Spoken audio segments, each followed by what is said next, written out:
De allí salía el abono. Eso que se llama era, por ejemplo, el mineral que se subía, se entraba allí en la fábrica, que había unos molinos que se molía y se hacía polvo. Y entonces eso lo iban subiendo arriba y lo echaban en la fosa que se decía. Eran lo cuadrado que es eso hasta arriba. ¿Tú no has visto lo cuadrado que es hasta arriba? Pues hasta que se llenaba, lo iban echando una capa y luego ácido, y luego otra capa y luego ácido y así, y lo dejaban allí el tiempo que fuera y salía luego ya el abono hecho para la tierra. Porque eso salía hecho piedra, el mineral era piedra. Y esa piedra la molían, la sacaban. Según me han dicho a mí, hay una galería que sale del pozo y va para abajo, que tiene un vagoncillo que monta la gente y eso. Pues por ahí es donde sacaban el mineral. Subían en una jaula que había en el pozo, un castillo de madera, y tenían una jaula. Y abajo metían el vagón ya con el mineral y subía, y entonces enfrente ya entraba el resto abajo por la vía.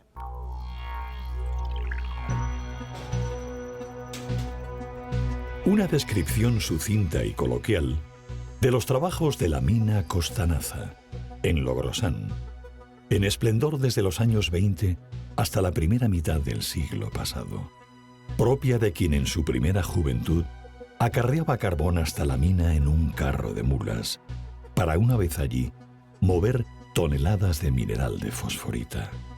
Pródigo en el apreciado flourapatito desde la bocamina y para su transformación en abonos.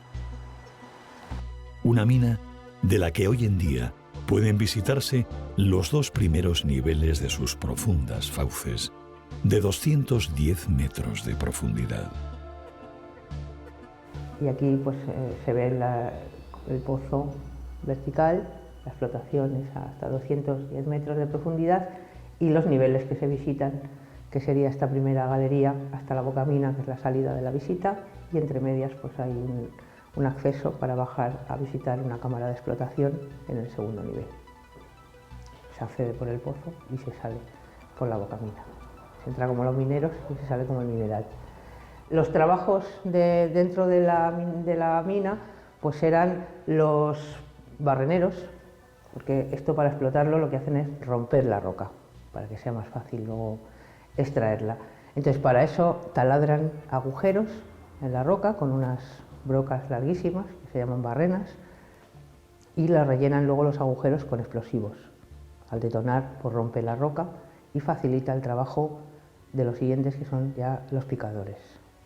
Después pues, van echando los zafreros dentro de la mina, retiran los trozos que tienen, pues que no tienen casi fluorapatito, son rocas encajantes, en fin, todo lo que nos sirve, que es lo que se llama en minería los estériles, lo retiran para que no salga de la mina y lo van metiendo en los niveles según se van abandonando las galerías, se va profundizando, las galerías superiores se quedan abandonadas y se rellenan con esos escombros, con esos estériles, para retacar y que no se hunda la mina, ¿no? Que esto es una estructura, las Torres Quío son 197 metros solo. Esto es más grande que las Torres Quío. Entonces, esos estériles están rellenando, está la mina toda rellena con el estéril. Eso es otro trabajo, el de los zafreros, que son los que retiran la zafra, el inservible, ¿no? El estéril.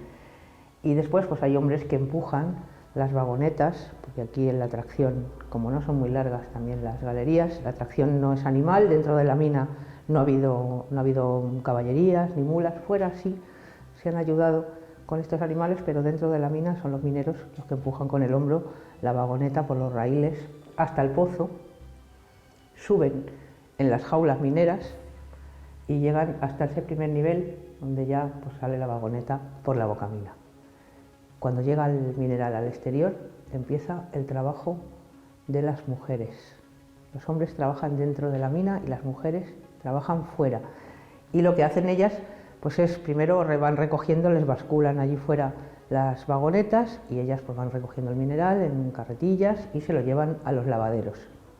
Lo lavan allí con unas mangueras, lo meten en las machacadoras para que se vayan haciendo ya más pequeños los trozos. Tenemos una clasificadora de mineral que está viva, se llama Petra, y nos cuenta la señora Petra pues que pasaba de las machacadoras a una rejilla donde los trozos que no colaban pues había que darles un martillazo para romperlos, y esto era porque al final tenía que alcanzar el trozo un tamaño adecuado para el molino, que es donde iban ya estos trozos ya machacados. Pero antes pasaban esa cinta por donde las clasificadoras de mineral iban separando pues lo que no tenía casi nada de fluorapatito, y eso era para escombros, era para escombrera, y separaban las leyes también.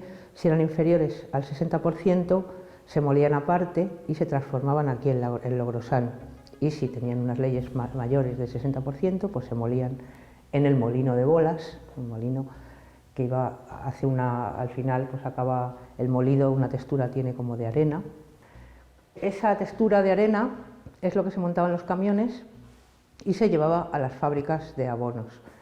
Cuando las leyes eran inferiores al 60%, pues ese molido, en lugar de transportarlo, se llevaba aquí al molino de finos, porque había que volverlo a moler otra vez para hacerlo más fino, ya una textura de harina, para limpiarlo, quitarle ya todos los componentes que no fueran ese apatito, el fluorapatito, y ese concentrado de fluorapatito para fabricar el abono, pues lo que se hacía era mezclarlo con ácido sulfúrico y agua en capas, de manera que se hacía una pasta que es un fosfato monocálcico muy soluble en agua y que luego se hacía bolitas, y eso es lo que se denomina superfosfato. Y la fosforita, que este trozo se ve muy bien cómo la roca está compuesta por bandas de mineral. Pues aquí se ve, por ejemplo, ¿ves? Eso más gris es el cuarzo, y esto blanco arrugado, que se ve aquí a este lado, pues ese es el fluorapatito, y ese es el mineral que tiene el fosfato.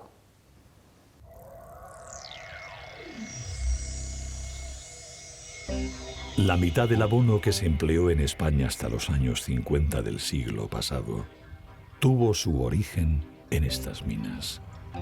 A pesar de tal nivel de producción, se cerraron cuando dejaron de ser rentables por la competencia de las explotaciones de Sidi Ifni, por entonces provincia española en el Atlántico marroquí. Idéntico destino tuvieron las minas de Cáceres capital. Por el camino quedaron búsquedas, hallazgos, inversiones, fortunas, pero sobre todo trabajos muy duros, explotación, huérfanos y la parálisis final. Hoy, aquel tiempo se reinventa a través de su medida exposición al público. Museo geológico y centro de interpretación. De un tiempo tan cercano como remoto, es el origen de la explotación metalúrgica en este paraje dominado por el Cerro de San Cristóbal, donde otro mineral, la casiterita, inicia la crónica de las minas de Logrosán.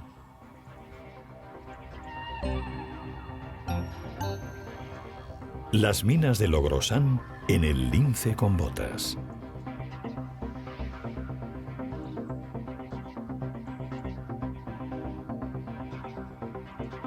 Porque sí, de la casiterita se extrae el estaño, un mineral cuyos filones se buscaron para intentar restañar, valga la redundancia, las heridas producidas por el cierre de las minas de fosforita. El cerro batolítico de San Cristóbal atrajo de forma caótica y luego organizada a una nueva generación de mineros, hombres y mujeres, sin saber que también respondían a la llamada de sus antepasados, precursores en la explotación y comercio de este mineral. El papel y la importancia de la metalurgia en el mundo antiguo es algo bien transmitido a través sobre todo de las fuentes literarias clásicas y algo peor conocido a nivel arqueológico. Las fuentes clásicas nos hablan del extremo occidente de Europa y en concreto del occidente peninsular como una zona de un enorme atractivo por la abundancia de diferentes minerales y metales, caso de la plata, caso del cobre o caso del estaño. Estos minerales y metales empiezan a cobrar una importancia grande y a emplearse de forma regular en la elaboración de objetos algo antes de finales del segundo milenio antes de Cristo, en torno al año 1300, 1200 antes de Cristo. Y en ese contexto empieza a reconocerse pues un marco arqueológico que conocemos como el Bronce Final Atlántico, que refleja posiblemente como en ningún otro momento anterior el interés en la búsqueda, la explotación y la elaboración de objetos a partir de el cobre y el estaño fundamentalmente. El bronce es una aleación que necesita de esos dos minerales metales y que va a incentivar pues todo un marco económico, comercial y de relación cultural también en torno a ellos, que será el que de alguna manera empiece a articular las relaciones atlántico-mediterráneas que acaban dando lugar, entre otros muchos ámbitos culturales, a la propia cultura tartésica. Dentro de la cultura tartésica, sin duda, las facetas más conocidas son las de la explotación de la plata y la explotación del cobre, que tienen en el sur, en la provincia de Huelva, uno de los focos sin duda más importantes. Sin embargo, también para la elaboración de objetos se necesitaba estaño, y ese estaño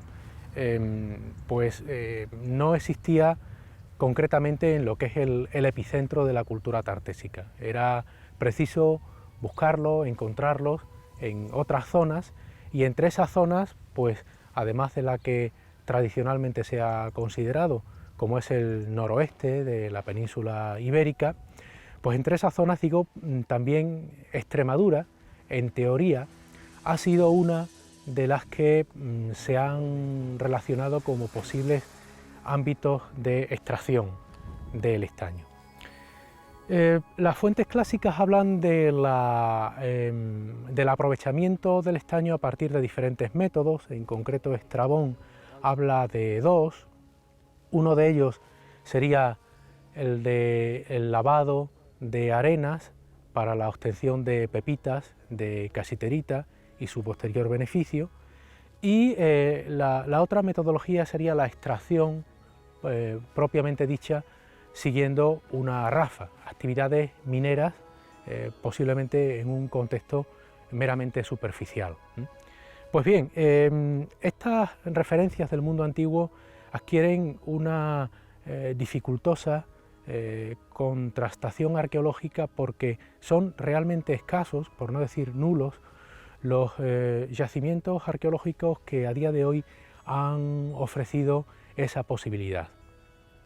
Entre esos yacimientos, sin duda un lugar privilegiado es el del Cerro de San Cristóbal de Logrosán, donde existe una constatación arqueológica real del beneficio de la casiterita a partir de su extracción en los filones de cuarzo que la almacenan, ¿no?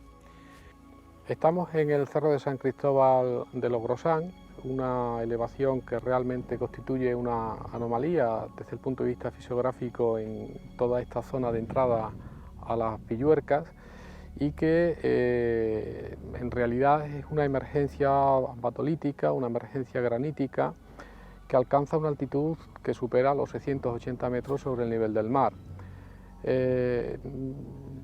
hay que tener muy presente que esa situación, esa fisiografía, pues permite de alguna manera comprender algunos de los restos de diferentes épocas que aquí se han constatado en situaciones muy diversas, ¿no? Concretamente hay ruinas de época medieval, también de época moderna y por supuesto de época prehistórica y protohistórica. Nos encontramos en el corte número 1, que se abrió en un primer momento en 1998 y que en posteriores campañas, entre las desarrolladas entre el 2000 y 2002, se amplió. Sobre todo porque en los primeros sondeos, las primeras intervenciones, se constataron restos de minería antigua que con el tiempo se han consolidado como las evidencias más consistentes para reconstruir la cadena operativa de la extracción de la casiterita aquí en el Cerro de San Cristóbal de Logrosán. Antes de iniciar el comentario sobre ese proceso, que tiene cierta complejidad, sí que tenemos que decir que la fortuna jugó a nuestro favor tanto en cuanto estos restos de minería antigua se preservaron casualmente de las grandes explotaciones de los años 50, merced también a que fueron soterrados incluso ya en época protohistórica, porque encima de ellos se acumuló una gran cantidad de derrubio y sobre esa plataforma más o menos estable se construyó una cabaña de planta oval que es una de las mejor conservadas en el yacimiento y también la más extensa hasta ahora documentada. Eso es un pozo de exploración de época moderna y milagrosamente pues se ha salvado esta trinchera. Tú dirás, ¿y por qué distinguimos unos de otros? Mira, aquí, aparte de por la diferencia de las huellas que te ha comentado Alonso, porque este apareció cegado por estructuras de época protohistórica que están encima. Sí, claro. Apareció debajo. Todas las piedras estas que ves aquí. Esto es un enlosado. Es un enlosado antiguo. Una zona de... Abstráete un poquito, en el sentido de que esto estaría sin verse. Digamos, el nivel de suelo de ello estaría aquí, ¿no? Entonces habría una cabaña por la que se entraba por este empedrado, y la pared de la cabaña viene por ahí, ¿lo ves? El arco de cabaña es mucho más grande de la que hemos visto allí, la sigues bien con la vista, ¿no? Hacia allá se va casi hasta el extremo, se puede seguir, ¿no? Y ya hacia este sector de aquí está roto por la trinchera esta, pero todavía se ven algunas piedras en esa zona, ¿eh? Es decir, que es una cabaña muy grande, pero es una cabaña no solamente para vivir, sino para trabajar también.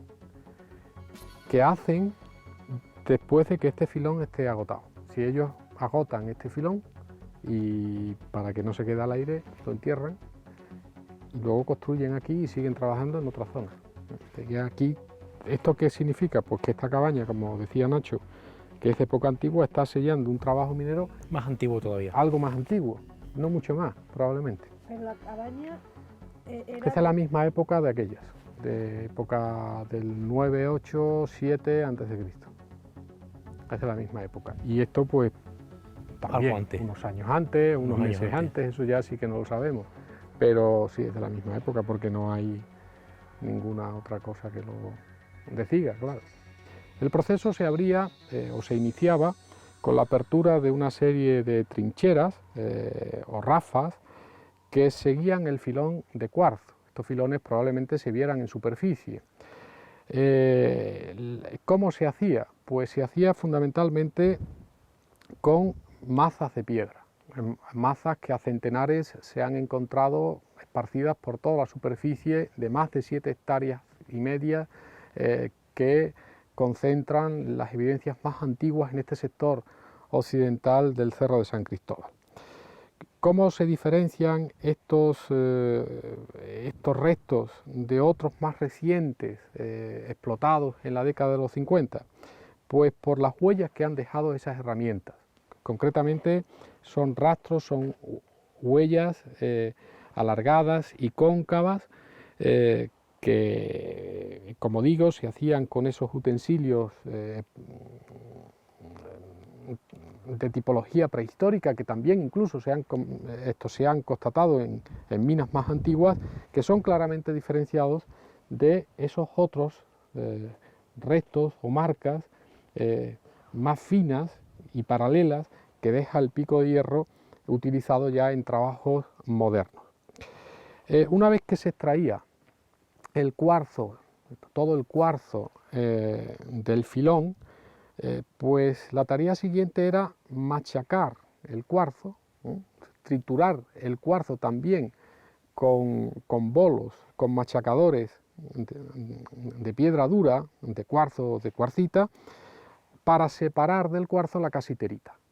Ese sería el segundo paso dentro de ese proceso operativo o cadena operativa del beneficio de la casiterita. Una vez separado el cuarzo de la casiterita en un tercer momento se trituraba en molinos barquiformes, se molía literalmente.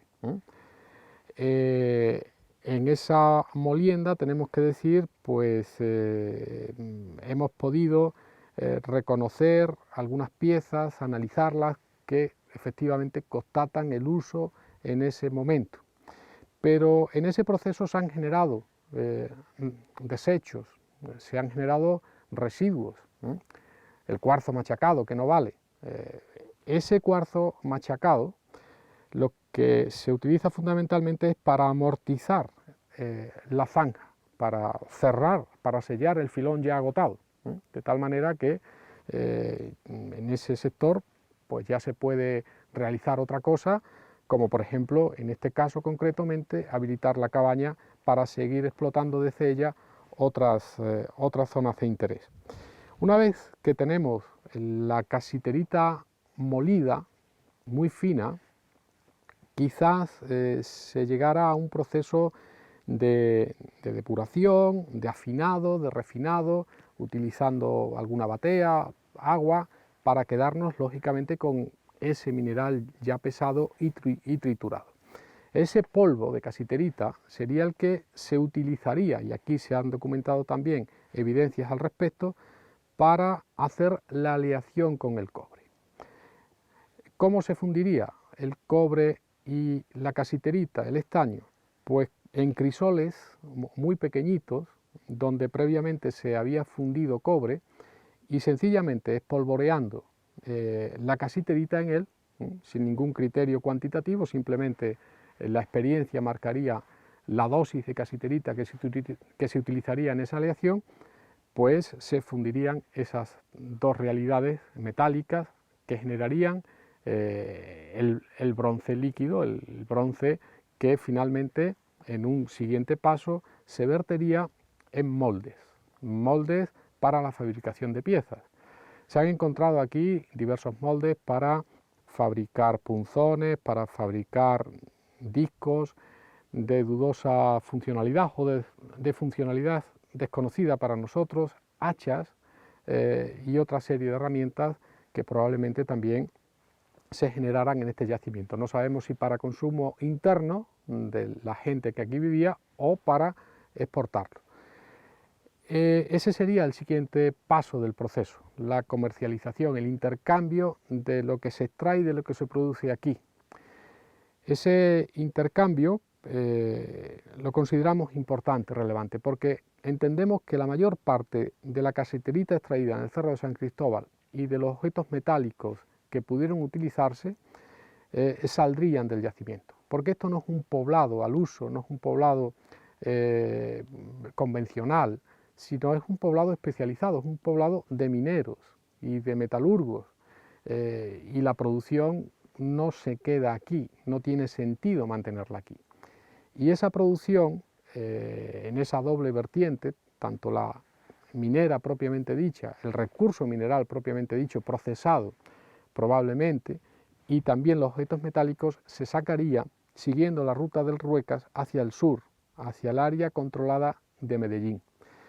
Y en un contexto más que probable, desde el punto de vista arqueológico, todavía con algunas lagunas para ser afirmado con rotundidad, se abriría un proceso de intercambios entre ambas zonas que reportaría para la gente del Guadiana Casiterita y para esta gente recursos que aquí no son habituales, como por ejemplo el grano, la producción cerealística, que es muy contada en todo en este entorno concreto.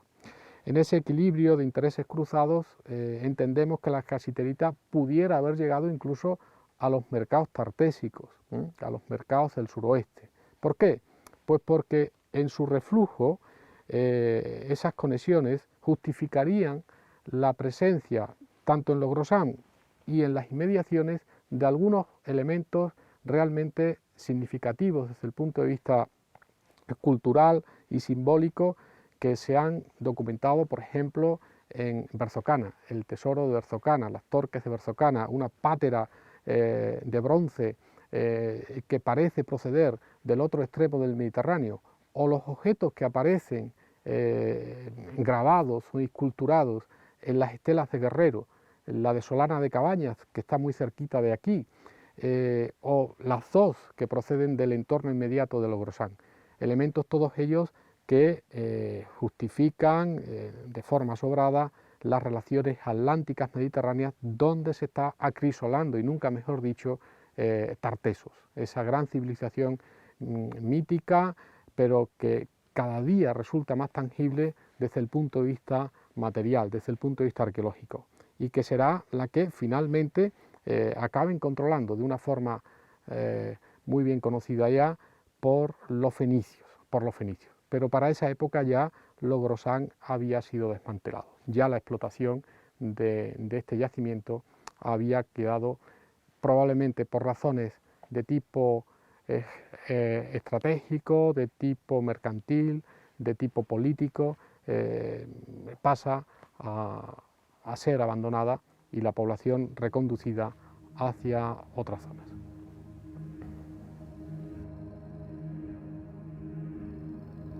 Hacia 1949, los bateadores que llegaron buscando oro por la comarca encontraban que les aparecían cristales de casiterita, lavando las arenas de los arroyos. Era un mensaje del pasado. De repente, las gentes empezaron a subir al cerro en pos del estaño. Y lo hicieron, llevados por la búsqueda del sustento que había desaparecido con el cierre apenas 3 años antes de la mina de fosfatos.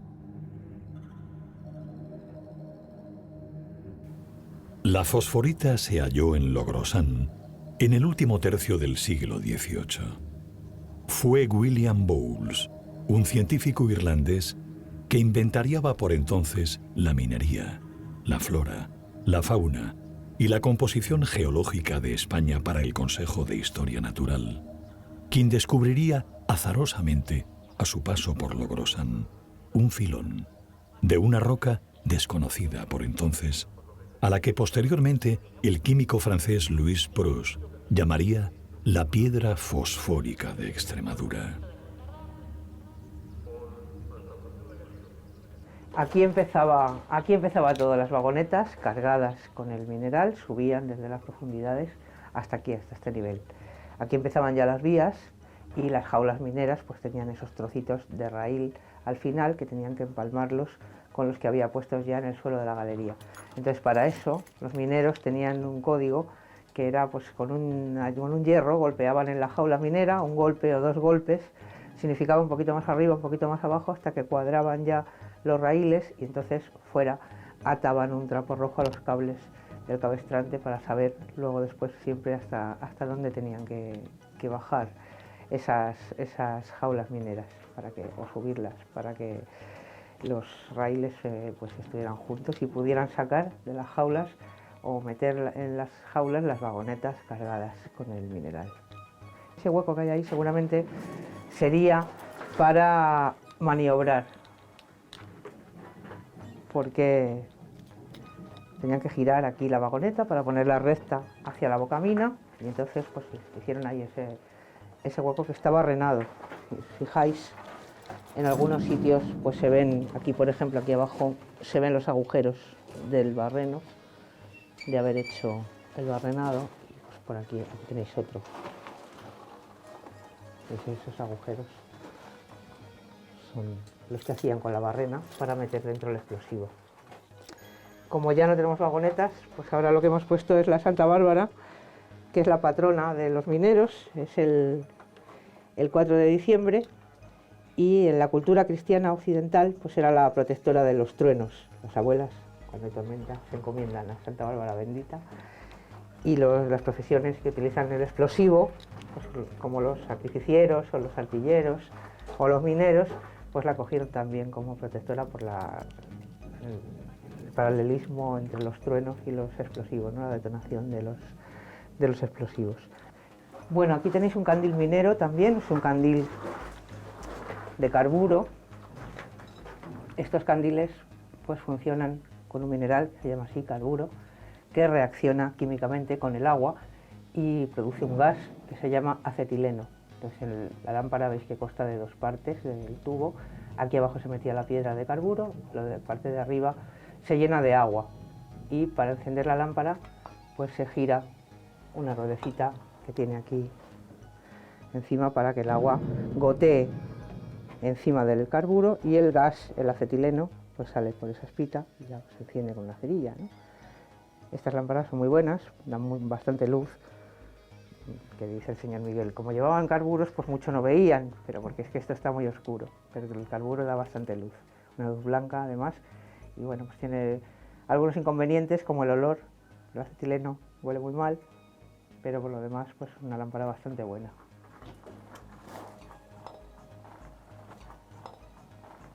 Estamos en el primer nivel, hemos bajado desde nivel 0, que sería la superficie, 10 metros hasta el primer nivel de galerías, que es la galería principal, y que por eso aquí el entibado, la sujeción minera, está hecha con ladrillos macizos. Veis que estamos pasando estos arcos hechos de ladrillo macizo.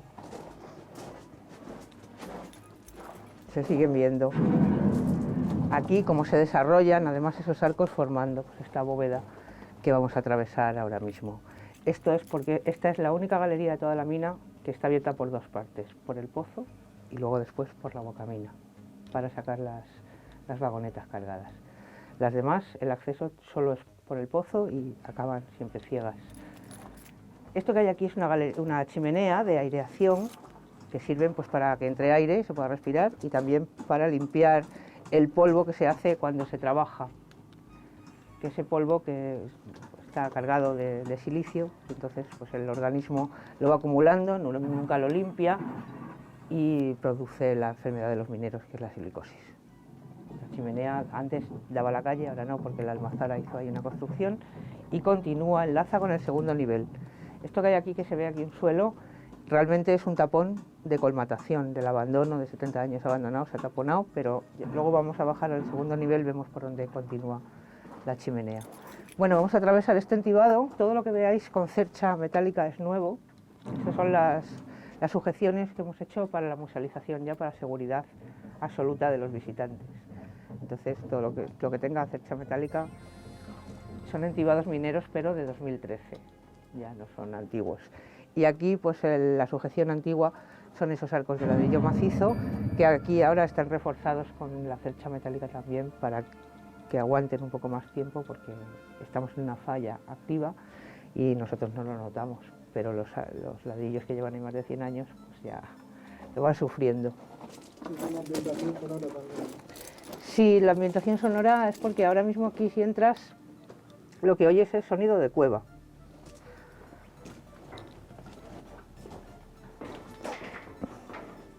Aquí se oye, cuidado las escaleras. Cuando entras ahora, pues oyes como una cueva, ¿no? El silencio, el agua que gotea, algún murciélago que pasa, y eso no es lo que hay que ver en una mina, pues es este lío de los mineros picando, las vagonetas corriendo por los raíles, entonces lo hemos traído en un disco.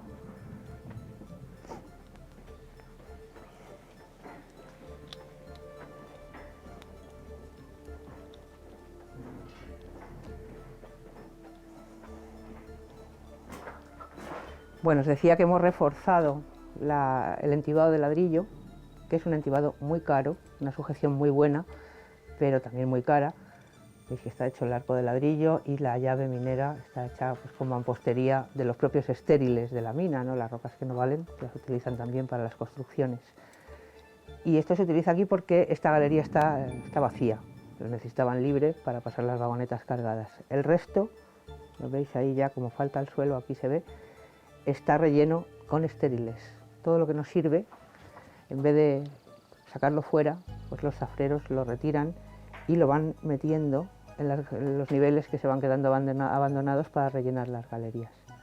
Aquí no hay suelo porque una vez que estaba ya la mina abandonada, en el año 50, pues hubo un desprendimiento y entonces como esto ya lo tenía Cros comprado, pues llamaron rápidamente al de Amoret, vino un ingeniero y arreglaron con esos muros de entibado para que no siguiera hundiéndose y no colapsara. Gracias a eso se ha conservado la mina y por eso pues faltan aquí estas zonas de suelo. Hemos puesto el drames transparente para que se vea cómo estaba y se puede ver ya el relleno del segundo nivel. Vamos a bajar a ver una cámara de explotación que hay por esa escalerita.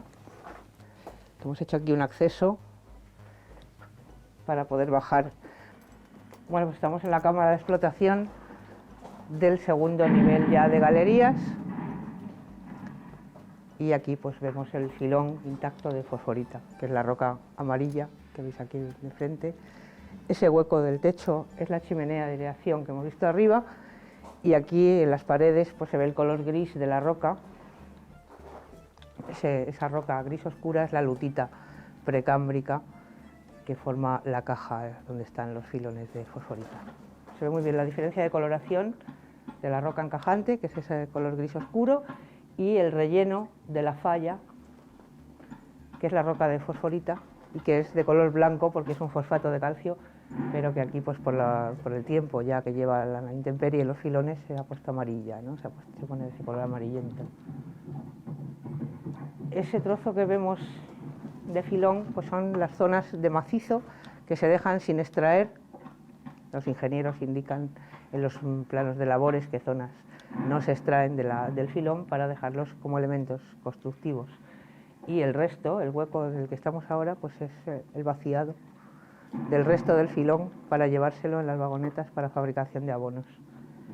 Y ahí veis el agua ya, donde está ese nivel freático, que está muy alto, y que cuando trabajaban los mineros en niveles inferiores, pues eso estaba vacío, porque iban canalizando el agua hasta el pozo que está detrás de esa pared de ladrillos que hay ahí, en ese depósito del que nos hablaba el señor Jacinto, para sacarlo luego al exterior y que estuviera la mina, aunque trabajaban en condiciones de humedad tremendas, porque esto siempre estaba muy húmedo, pero no estaba la mina llena de agua.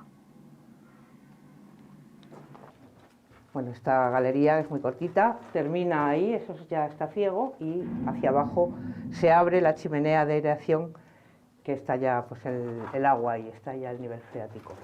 Aquí se ven por el techo, si os fijáis, pequeños filones que rellenan también grietas, que no son la grieta principal, que es la falla tectónica, sino pequeñas grietas que tienen también las rocas en esta zona.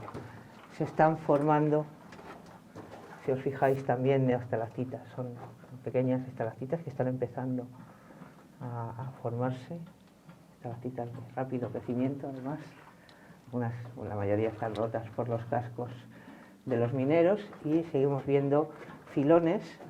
Vemos también cómo las rocas, estas lutitas precámbricas, están alteradas, esos puntitos que tienen pues, una alteración por el contacto del magma caliente de la formación del plutón granítico. Esto es lo que llamamos metamorfismo de contacto. Y aquí se ve un pequeño filón que es bastante gráfico, porque pues, se ve una pequeña grieta aquí, y como está rellena en la roca encajante, que son las lutitas precámbricas, rellena de fosforita, y si nos fijamos con detalle, pues vemos cómo esa roca filoniana está compuesta por bandas de distintos minerales. La parte arrugada de los laterales es el fluorapatito, es el fosfato, y la parte cristalina que se ve en el medio pues es una pequeña capa de cuarzo con algún que otro mineral. Bueno, pues ahora ya vamos saliendo de la mina, porque esto es básicamente, ya habéis visto los hitos geológicos y los hitos mineros.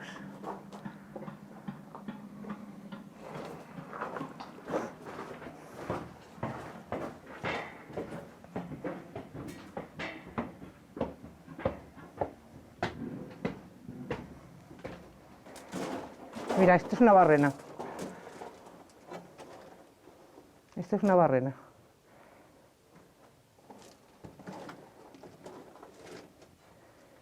Una barrena de hierro. Y aquí, pues, un resto de uno de los agujeros de los barrenos.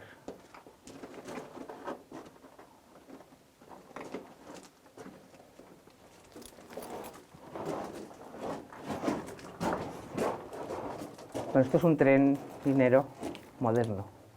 Este lo hemos traído ya para salir con los visitantes, que nos montamos los vagones y salen. Mañana tenemos a primera hora, si queréis, un grupo escolar. Entonces podéis, por ejemplo, pues grabar la salida del tren con los chavales. Si grabáis de espaldas, además no tenéis problemas luego para emitir. Y aquí hemos hecho unos cuadros de sujeción en madera en vez de en hierro, para que se vea cómo era el entibado del resto de la mina, porque os decía que esta galería pues se había sujetado con el ladrillo macizo, que es muy caro, pero ha durado incluso más tiempo de lo que ha necesitado. En cambio, el resto de las galerías, como iban a ir rellenas con el estéril, pues se utilizan estos cuadros de madera que no se han conservado porque con estas humedades pues no quedan. Entonces hemos hecho aquí esta media docena de cuadros para que se vea cómo eran esos entibados antiguos que se utilizaron en el resto de las galerías. Y si quieres grabar un filón, ten cuidado con los estribos. Aquí hay un filón también que se ve muy bien, además, la diferencia entre la roca gris, que es la encajante, y a lo mejor aquí sí que me funciona la luz. Voy a ver.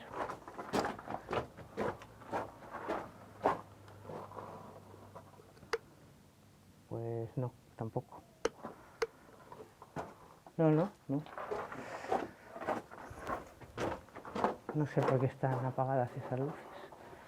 Bueno, pues aquí se ve muy bien la diferencia, ¿veis? El corte de la fractura natural y la diferencia de rocas, la roca encajante y la roca ya del filón de fosforita.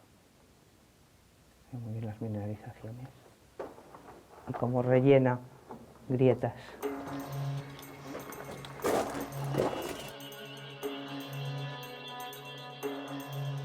Poderoso caballero, lo llamó Quevedo.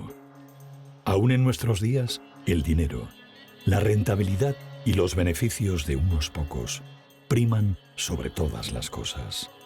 También sobre el bienestar, la identidad, la esperanza, la consistencia de los pueblos. Desde el distante abandono de los filones, quizás coincidiendo con la colonización fenicia, hasta los sucesivos finales de las explotaciones de fosforita y estaño de Logrosán, los argumentos parecen coincidir. El hecho consumado del fin del interés de los demandantes del mineral.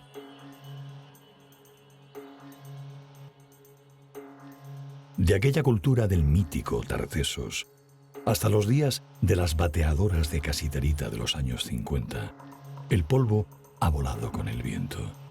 Pero había una audacia que no abandonaba la comarca, la de echarse al monte, para aprovechar el mineral y conseguir el pan, comerciando con los pueblos del sur.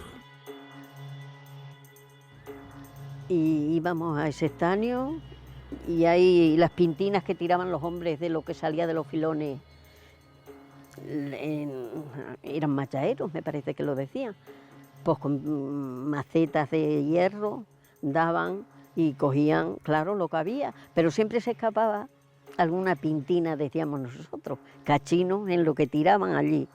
Y nosotros, unas desgracias, que íbamos más que detrás, cogiendo, que veíamos la pintina a la vacía. Y luego con el martillo, pim, pim, a sacarla.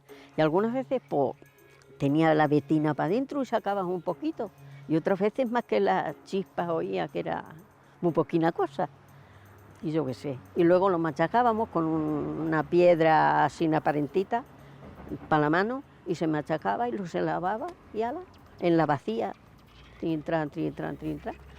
Y donde había agua ibas con los 4 pintas esas y los 4 cachinos. Los hombres también lavaban con cajones la tierra y sacaban con una bomba el agua, iba a los cajones de unos en otros, iban corriendo. Y entonces el agua pues ya estaba muy sucia y siempre se escapaba.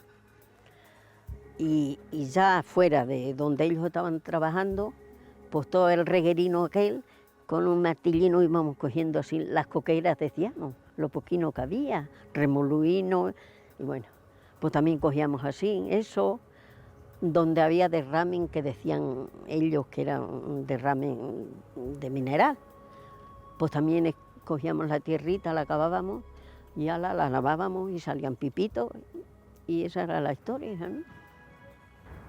Y ese era el negocio que había. Y lo que cogíamos lo íbamos dejando allí en la caseta y el día que tocaba pesar, pues era cuando lo lavábamos y lo aclarábamos y no lo pesaban y andando. Desde el hallazgo de Bowles hasta la explotación de la mina de fosforita en el siglo XX, pasó casi siglo y medio.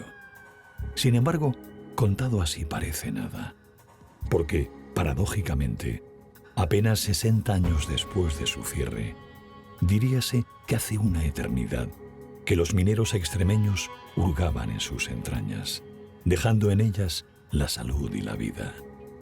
Sin duda, ha existido un desplazamiento moral en nuestra época, de tal manera que el argumento economicista ha obtenido una legitimación que justifica cualquier decisión a pesar de sus costes. Incluso cuando se intenta hablar del pasado de la minería, se hace pensando en el rendimiento y en mostrar aquel tiempo como un hecho natural, pétreo, mineralógico. Y no tanto mirando el homenaje justo hacia aquellas gentes. A los testigos, como Jacinto, les apetece hablar, pero no tanto recordar. Sin duda, no les faltan motivos. Hombre, como si era, tú verás, si era duro.